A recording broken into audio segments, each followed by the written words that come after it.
Yeah, they put their foot on our necks, but we let them, so what you expect? When the last time you picked up a book? When the last time you wrote your own check? Yeah, we all up on IG and Netflix, and the devil, he got you on chill. He's scrolling and trolling your life, you can't see he destroying, cause he got you still. It's your vision that he wanna steal, and your mission that he wanna kill. No condemning, I'm keeping it real. It's conviction I want you to feel. And I'm praying today that we wake up, and the mess that we made we can make up. It's because of a skin that they hate us, don't know what it's gonna take to shake us. Listen. And I'm not pacing, I'm just patient. They thought that I was moving slow, they didn't know I was waiting. Yeah, it's my season, it's my reason. I talk with God every day, I'm not into people pleasing. And forever I'm for God, and I just want you to know without him, life is hard. So get your heart right, get your house in order. Hi, I'm Charcy Curtis. Some of you may know me as Sister Diva out of Fayetteville, North Carolina. This is the I'm For God Movement podcast, where we allow the everyday people to tell their testimony. Today, I have a special guest with me, a family member of mine. Y'all might know her as Marceisha, but I know her as Moo. I thank you today for fitting me in your busy schedule and finally getting you up here. Thank you for having me. Well, I'm not going to hold you because there's so much to talk about. We're probably going to end up having you back because you got so much to talk. God has been so good. God is good. Yes, so let's just jump in these questions and whatever. So the first question is, how was it like for you growing up as a child? I think I had a pretty good childhood. Like, I had a good mother. My grandparents had a big hand in raising me. And my grandfather is a pastor, so I grew up as a PK. I never really had any wants or anything like that. However, the spirit of rebellion was on me heavy. And so, although I had food and clothes and a house and a family, I still always just wanted to do what I wanted to do. I got a slick mouth, still to this day, got a slick mouth. And so it kept me in a lot of trouble. And I've always just kind of been peculiar. I've always just kind of been a little bit different. And so I always wanted to fit in with everybody else. And so over the years, I would take pieces away from myself or dumb myself down or get into things that were not really of me just to be a part of the crowd. Okay. How important is relationships to you? I think relationships are very important. Okay. And I think relationships are important to all of us because a lot of times we find ourselves desiring a relationship with a significant other. And when it doesn't go the way that we want it to go, we want to abandon God or change who we are just to be in that relationship. And so what I've found out and what I've learned over the years is that the relationship that is the most important relationship is your relationship with him. Right. A lot of times when I didn't get those relationships that I wanted to do the things I wanted them to do, when I didn't get married, when I didn't get the man, it made me be upset with God because I would pray like, God, help him do right. God, help him love me. God, make him marry me. And God did not do that. And so I started to hold a resentment. Like, okay, well, you just don't love me because you're not listening to my prayers and you're not helping me. But now when I look back on it, it's like he was doing me the biggest blessing, the biggest favor ever, because that just wasn't my relationship for me. I think that we all long for having a relationship with a significant other, but what God has shown me is that, number one, the relationship with him is the most important. Exactly. And then there are also other relationships, like you need mentors, you need leaders, you need friends, you need confidants. And not everybody is your real friend. Not everybody you can confide in. So relationships are important, and the discernment to know who to build those relationships with are very important. Right, and plus, how you say, tell God your plan, he'll laugh. Yeah. That was his plan. Like, my plan is from here to here, and his plan is like totally different. Way different. But he'll let you go through it just to pull you back and say, okay, now you ready for my plan? Right. So, if the word I was a person or the word we was a person, which one you would say best fits you and why? I've always been a we person. Okay. I've always been a we person. I'm not an individualistic type person. I love collaboration. I love community. I love teams. because we are all different. Exactly. And that's a good thing. I saw a meme on Facebook the other day where it was a crayon and a pencil. And the pencil was like, I'm not as colorful as you. And the crayon was like, I'm not as sharp as you. And sometimes instead of comparing ourselves, we need to collaborate. Exactly. Because this person might not have the spirit of fear. They might be able to be bold and say what they're going to say, like my mom, right? And then this person might have the creativity. This person might have the logic or the plan to be able to help us navigate. So you need a team that is collective. I need a fighter. I need a prayer. I need a worshiper. I need a leader.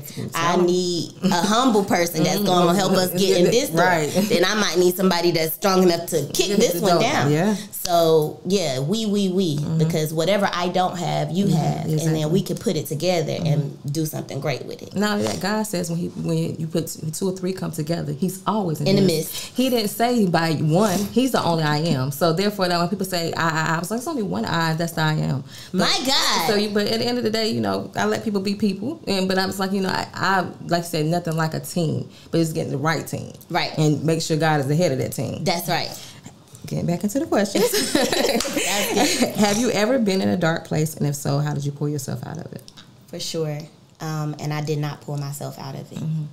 God pulled me out. Exactly. I've been in a lot of dark places. The last time that I was in a dark place, I was becoming an alcoholic. And I had gotten alcohol poisoning. Now, I had separated myself from God just through trauma and experiences and heartache and pain. I decided, like, no, I'm not a Christian. I'm not going to church. And so in this last dark place, I had not spoken to Him in maybe 5 or 6 years. Wow. Oh. I got alcohol poisoning, and I thought I was about to die. Like,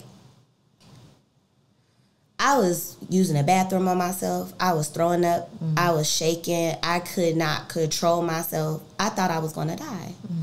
And my mother was gone to South Carolina to do an event. My son was in Florida on spring break, and I was by myself.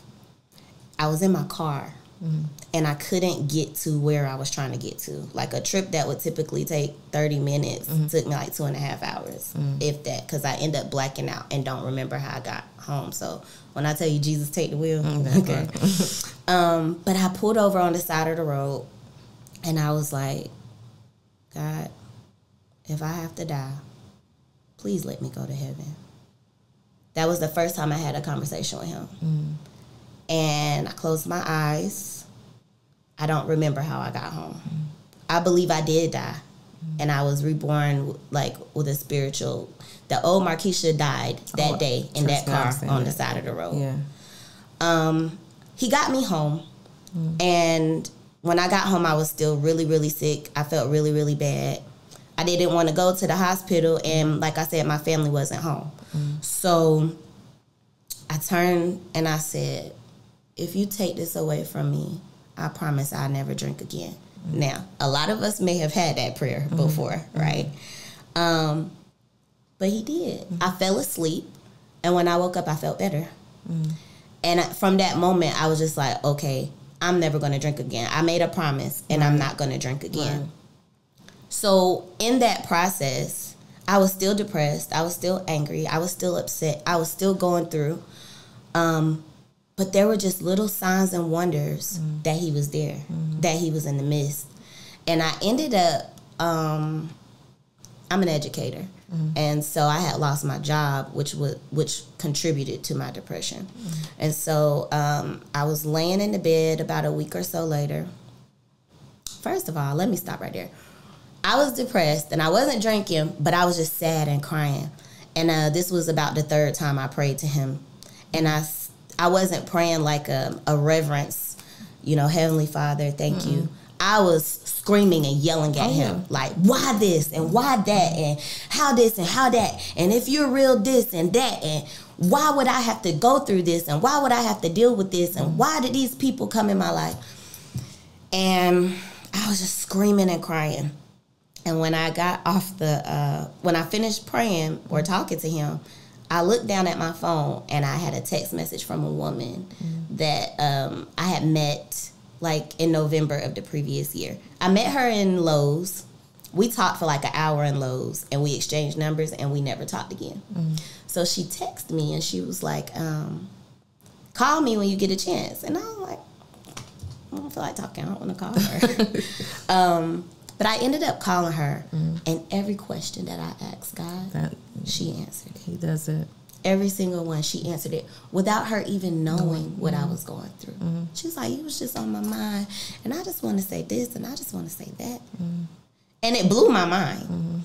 Then she asked me, she said, write your name down for me, and send me your name. Your full name. And I was like, well, she need my full name and I want to give her my full name. Long story short, she Western Union me $400. Yeah. And I called her and I was like, no ma'am, I can't take this. You don't have to do this. It's okay. And she said, it's not my money. It's God's money. You better say it again. And she was like, he told me to give it to you. Anything that you ever get, it don't belong to you. It belongs to God. Yeah, miss your blessing. And he took me down a road where that job I was crying about, it was never mine. It was his. The man I was crying about wasn't mine. It belonged to him. So I gave you these things. I took these things from you. And my mindset immediately changed. This is not my house. This is not my body. This is not my car. This is not my money. It all belongs to my Father. And from there, I just started creeping out of the darkness. I went to, I was laying on the couch, depressed. I was on Facebook, and I saw a flyer about a job fair for Cumberland County Schools. And I was like, man, I'm not finished with school. I don't have the credentials. I'm too ghetto. I don't have it. And there's no reason for me to go. But something in me, which now I know who it was like, just go. You don't got nothing to lose. Right. So just go. It took me a long time to get myself together. Even in trying to do my makeup, the enemy was like, look at you trying to put on them lashes. You're still ugly. Look at you trying to straighten that lace. It's still ugly. And it took me a long time to go. When I pulled in the parking lot, the enemy was like, you don't belong here. This is not for you. You don't fit in here. You're not good enough to be here. I walked in that building and got 5 job offers. Look at God. Look at God. I got 5 job offers. I couldn't hold it in. By the end of the job fair, he had to get his praise right there. Yeah, in that building. Yeah.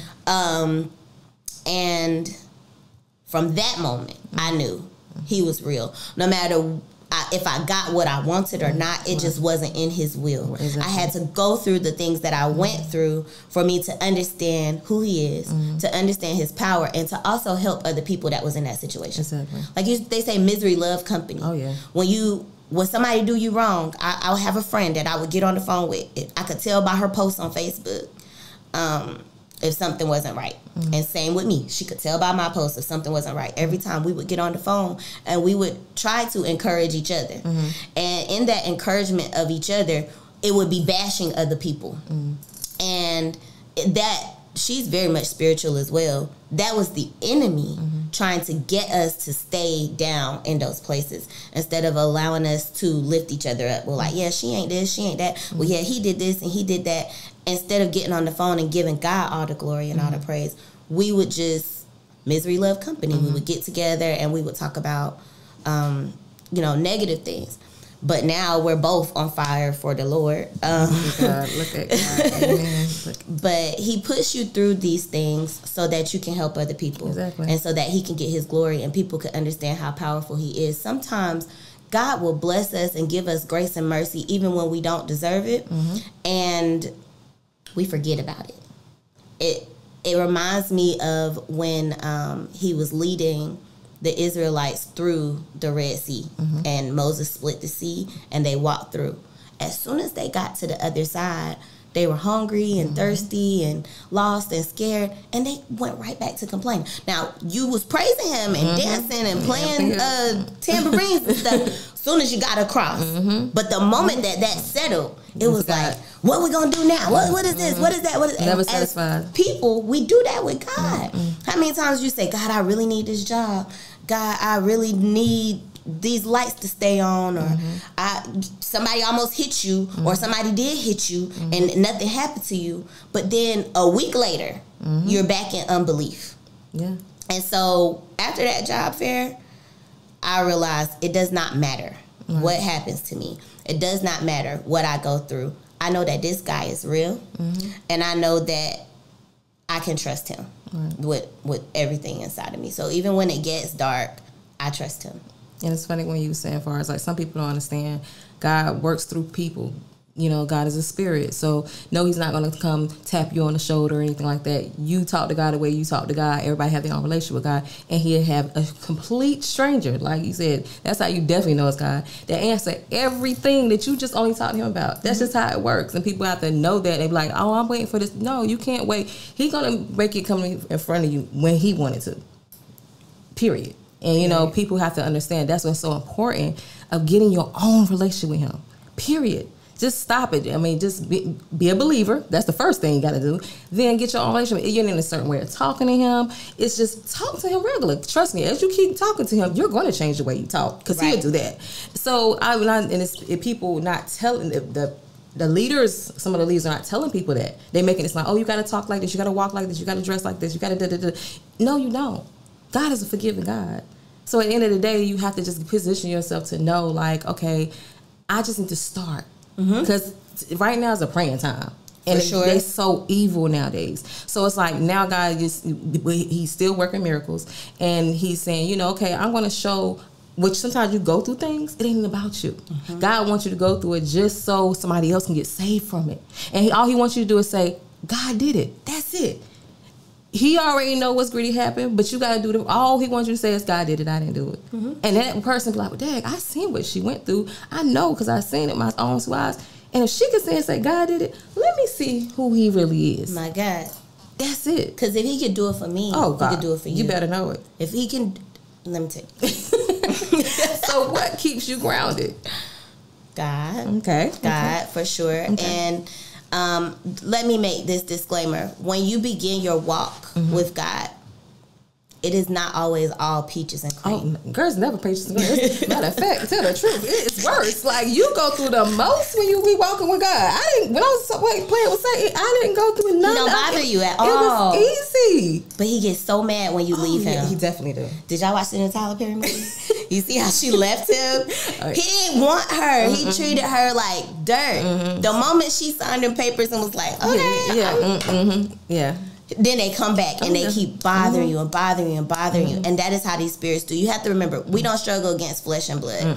It's not your neighbor that upset you. It is spirits. Yes, there's the spirit of offense. There is the spirit of envy, the spirit of jealousy, the spirit of lust. All of these things come in. And when he knows, like the Bible said, when Jesus fasted for 40 days and 40 nights, and the devil tried to tempt him, and he said, get thee behind me, Satan. The word says that if you resist him, he will flee. But in your transition, in your transformation, he is going to continue to poke and push and poke and push. And if you are a fighter, and if you don't take no mess, it is so easy for you to slip back. Because then the thing that he's using to poke and push you, you're ready to square up with it. But that is where you have to rely on him the most. And it is a test. It's a test of your faith. Because when you rely on him, instead of you going back and cussing that person out, it's like, okay, God, take it. Listen. Handle this. Listen, Lord. Listen. And I'll kid you not, even at work sometimes, when they get on my nerves bad, I'll be on that computer. And I might say, Mary's baby, Lily of the Valley, Rosa Sharon, Jesus Christ, Jesus Cristo. They think I'm playing. No, I'm not playing. I have to call on him because I need him to continue to pour his grace and his mercy. And every time I get ready to give somebody a piece of Marceisha's mind, he reminds me, I didn't do that with you. I forgave you. I gave you grace. I was patient with you. So you now represent me. And so now you need to be able to do these things for everybody else. Now, he is a God of wrath, but his word says, be angry and sin not. You have to learn how to depend on him. It might sound cliche because our grandmas and our great grandmas and stuff, they did it back in the day. Hold your peace and let the Lord fight your battles. But it's so true. It is so true. And I guarantee you that if you are still, if you are patient, and if you are obedient, he'll part that sea right like Moses. He'll move them people right on out the way. People can't argue with themselves. They'll get tired of talking to the air, and they will just resist the devil, and he will flee. Like I said, kill people with kindness. It works every time. Every time. Just say, you know what? I tell people, I be like, you know what? God just saved you. They might think I'm crazy, but he really just saved. I'll be saying to myself, God, now they touch me. It's the other part gonna come out, but and it's funny because nothing happens. He actually take care of it, and like you said, he'll say, you represent me now. You can't do certain things. You just let me handle that. I allow it to happen. I allowed them to test you. And then I just want to see what you was going to do. I'm like, well, I almost, but you didn't know. My God. You know what I'm saying? So, but God has his way. But like I said, it's just when you get that relationship with him, he always say, but as long as you know you're my child and keep your hand in my hand, I will lead the way, How did you turn your pain into power? My answer every time is going to be God. Okay. I'm still in pain sometimes. Okay. I am still in pain, and I get triggered. I just did a fast on social media, and I came back, and I got to do another one. Okay. Because I get triggered, like with the lustful stuff, the bitter stuff, and I find myself now, whereas before, let's say somebody, for example, there's a meme that says, I sell one of my cousins for $25,000 or whatever. Back in the day, yes, I would co-sign that and laugh at that. I'll sell my cousin and da-da-da. But that opens the door for the spirit of offense to come in. You better know it. And then when you at the cookout, you're not talking to each other. You're not dealing with each other. And then before you know it, you posting subliminal memes. They're posting subliminal memes. And now there's discord in the family. You have to be careful. Even the slightest thing that may seem funny or may seem like just a joke. I made a post earlier today about how we are all traumatized and we are all bitter. And so we try to turn our pain into laughter, right? And we laugh at our pain and move on with it. But that is not okay. Oh, no. That is a trick of the enemy, and he is so sneaky. When he started out, he was a serpent.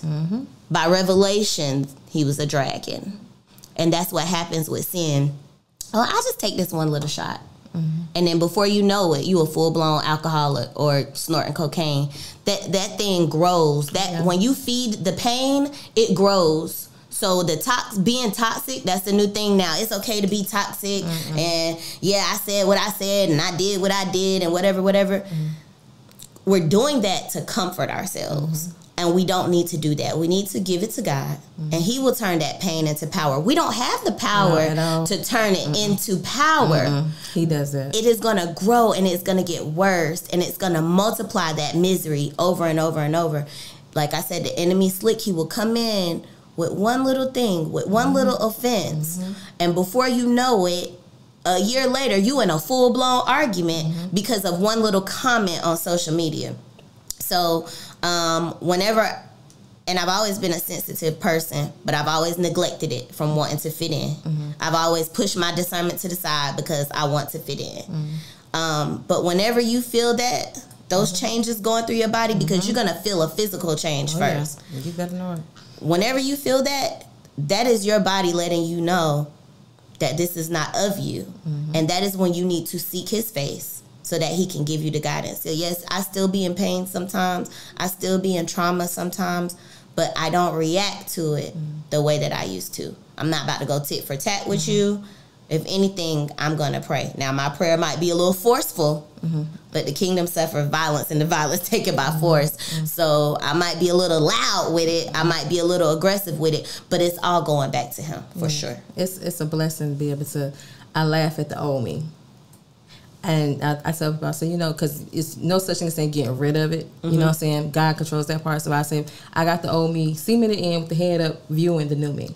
And every day I'm learning the new me as well. My God. But at the same time, it's all, you know, God. Like, I don't take no credit. It's that peace is something that you can't buy. That he give you. And even though we go through things, nobody's perfect. Go through things like everybody else. I'm not even talking materialistic stuff. It's just that peace, though. You know what I'm saying? And I can't express it enough. How I just love it. And I look back, I say, you know, before been there, done that, it's no comparison. You know? And then you sit there and say, God, you have really changed me. And then you be trying to creep in, and you're like, I'm not messing with you. You have no, I'm done. I know what you gonna do, but what I don't know is what he gonna do.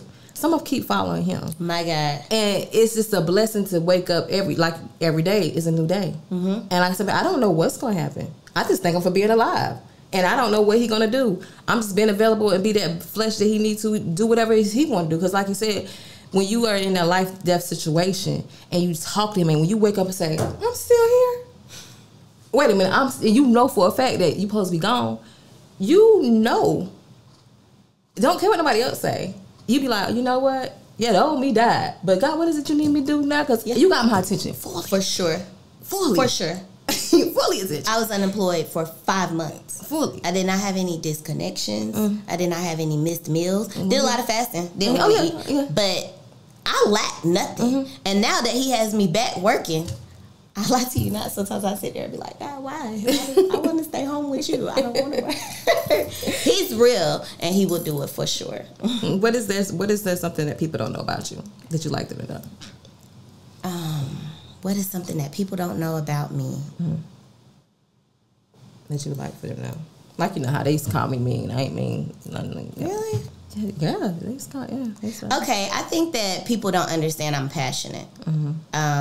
People think that I might be loud, ghetto, rough around the edges. I don't know what y'all. I don't care anymore. You was live at the party. You was not. You was live at the party. Listen, the live of the party. And, okay, for sure. And my cousin Mika sent me some videos the other day of her birthday from 6 years ago. We went somewhere. I can't remember where it went. But when I tell you, I was the life of the you party. Always is. When you come in the building, it's it don't matter if nobody else on the dance floor. You gonna make everything else on the dance floor. Oh yeah, you gonna make it. It's gonna be fun. You be like, you know what? She walked through the door and she had to be the host or something because she just really made things different when she got there. That was always God in me, even when I didn't want it. Right? He's just always made me a people person. He has always made me have a big presence. And so now that I'm on this side, now that I'm on Yahweh's team, that part ain't changed. So when you see, I am a radical praiser. Radical. It don't take much. Somebody could say something about that person being blessed, and I will shake the wig all the way off. Understand? So that bothers people sometimes. But what I understand is that we don't fight against flesh and blood. It's spirits and principalities that we struggle with. And so there was a time in my life with my praise, okay? There was a time in my life that I resented church people so much, and I had written God off that even if I did attend church, I would not open my mouth. I would not stand up. I would not wave my hand. And it became embedded in me. I was mute. I was paralyzed as a praiser. And even before I stopped going to church or when I started going back, I would want to participate, but I just couldn't. And when I started going back after I lost my job, a woman of God said, praise him now in your circumstance. Don't wait till the battle is over. Shout now. Right. Praise him like you already got your blessing. And I lost it. And from that moment, I have always praised God. I do not care if we're in the grocery store. I do not care if we're at my job. I do not care if we on the phone. I don't care where we are. When my spirit say give him the glory, I will give him the smallest thing. You could say, I had a headache this morning, but now it's time to praise the Lord because he's everything. So sometimes my personality is really big. It is really intense. I was very bold in the middle of the dance floor, twerking and shaking and all of that. So I'm going to be bold in my walk with God. Same way. And it might rub people the wrong way, but just know that I still love you, and it's not you that I'm rubbing the wrong way. It's those spirits on you. Oh, yeah. And it's okay to say you got spirits on you, because that leads to deliverance. Yes. What was that moment like when you realized God was real without a shadow of a doubt? When that woman called me. That woman called you? Okay. Thinking back over your life, what was something that you wish you could change? I wish I would have stayed the course before. Like I said, I grew up in church. When I was like in my early 20s, every time there was a funeral and they did the altar call, I went and got saved. Every time. Like, it could be 2 weeks apart for the funeral. And it had gotten to the point where my mama, when they would do altar call, my mama and my grandma would hold me down and be like, don't go up there. And I was just like, no, because the pastor will say something like, you might not make it to tomorrow. I got things to do tomorrow. so I got to go get straight. And then I know the things I got to do tomorrow is not going to get me into heaven. So I got to go back again. I was literally getting saved every week. So I wish that back then I was on fire for the Lord. I just wasn't mature enough to stay the course. When things got too heavy, when things got too dark, I just wrote it off as if, you know, this is not just for me. My life is just going to be the way it's going to be, and accepted the depression and accepted the anxiety. And, you know, if you go back, it comes back 7 times worse. Yes, you better know it. And so that was what happened. Even though I had already gotten delivered from some things, when I got tested, I failed and I went back.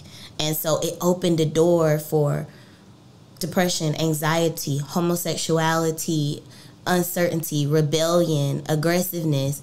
All of those things came back, and it was a stronghold on me. Now, I do want to give God the glory because those things have gave me the stamina and the endurance now. But I wish I was a little wiser then, so I would not have had to go through some of the things I went through. But believe it or not, you had to go through because somebody able to listen to hear you. You're going to save them with what you went through. And some things you went through that they can't go through, that they would commit suicide. But God know you're strong enough. So by your story, He's going to say, okay, you hear what shit happened with her. So if I did it for her, then I'll do it for you. And then that's when they'll turn to Him, because it's like, I'm going through the same thing.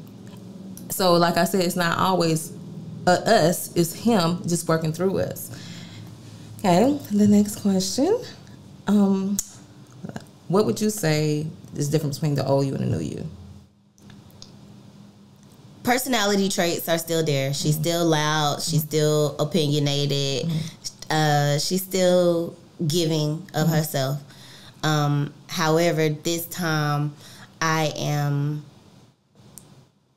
for the Lord. I'm for God. Like, it's no nonsense. And so, whereas before I would defend somebody, I'm defending Christ now. And it aggravates and it frustrates a lot of people. But they'll be fine. What would you tell the younger you if you could talk to the younger you? Do not try to fit in with everybody. Exactly. Do not be yourself. Be a trendsetter. Set trends. Be and a trendsetter. And let it be walking with God. Like, let that be the new trends. Get the relationship with God. For sure. No, I heard a lot like, oh, you green. Even to this day, they say I'm green. I take it as a badge of honor now. But before, I used to get offended just wanting to fit in. But I would chip away at myself. And now that I am trying to find myself, this journey is really painful. So don't take away from who you are. Stay true to you. You're fearfully and wonderfully made. Stay true to that. Okay. What came to your mind when you first seen that word, I'm for God? Of course, this is family, so she know, but what came to your mind when you first seen I'm for God? When I first seen I'm for God, I just thought about you because I know your testimony, right? And so I know God was doing it for you. But I was going through something at the time. And so I'm like, he doing it for her. He ain't doing it for me. She for God. And I support it. I would wear the t-shirt. But I was not for God. Even going to church, even wearing the t-shirts, I really wasn't. Because every time something happened, I didn't run to him. I ran to everybody else and everything else. I ran to weed. I ran to alcohol. I ran to social media. I ran to this person or that person. But now, I'm for God means to me what it says. No matter what, I am for God. And he reminds me daily, you are representing me, right? And so, like you were saying earlier about God says come as you are. That does not mean clothes, okay? It with your baggage, with your drama, with your hurt, with your heartaches, come as you are, and eventually he will fix that. Oh yeah. I was a whole alcoholic, okay? And within a matter of weeks, he delivered me from all of that. I don't smoke, I don't drink, I don't do any of that. And so if you give yourself to him, then he will make you the way that he wants and needs you to be. So I'm for God means to me that I'm going to do whatever he had me to do. Yeah. I'm going to do whatever he wants me to do. So you don't have to be righteous at first. He's going to train you and teach you how to be righteous. He's going to give you discernment. He's going to give you wisdom. And then you're going to say, oh, well, I'm not going to do that. I'm not going to go there. I'm not going to do this. I was a cusser. But now, one or two might slip out every now and again, but I just don't have the desire to because that's something that he's working on within me. I was a fighter. Now I feel sorry for people. I feel sorry for myself when I get upset and get to that point because he's doing that work within me.